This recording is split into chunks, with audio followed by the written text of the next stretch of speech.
Hi guys, কেমন আছেন? আমি সাদ্দাম হোসেন, আপনাদের তো আছি ভালো। মহাদেশের সিঁড়ি বানতে আছে, মনে করে দিয়াই কীভাবে সিঁড়ি বাঁধে দেখছেন নাকি? সিঁড়ি বানতে আছে, এদিকে আমি বানছি, বানতে কড়ি ধরে গেছে এল্লাই উঠি কথা খারাইছি যেতে না যেতে আগে ওকে ভিডিও বানাই কেমন সিঁড়ি বাঁধাঙ্গ মহাদেশের সিঁড়ির রড হালাই দিছি। মহাদেশের সিঁড়ি বাঁধতে আছে স্যার, দেখছেন নি কেন বিদেশে সিঁড়ি বাঁধে? সিঁড়ির কাজটা আমি করলাম মাত্র। এই এল্লা কীভাবে দিছি দেখছেন? উপরেরগুলো নিচেরগুলো উপরে, এগুলো সিঁড়ি।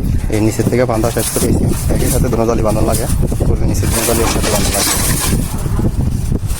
কারণ বাঁশ দিলে এক জালি একসাথে দেওয়া লাগে, দুনো জালি একসাথে হালান লাগে। এখানে একসাথে দুনো জালির সাথে কীভাবে বাঁধানো লাগে তোমার কাছে বাঁধতে আছে দেখেন।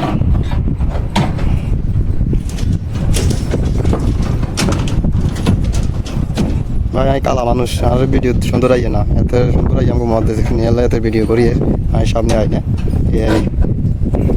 এলাম কোম্পানির বড় মহাদেশ ইঞ্জিনিয়ার, রডের ইঞ্জিনিয়ার, হ্যাঁ মোটা রডের ইঞ্জিনিয়ার।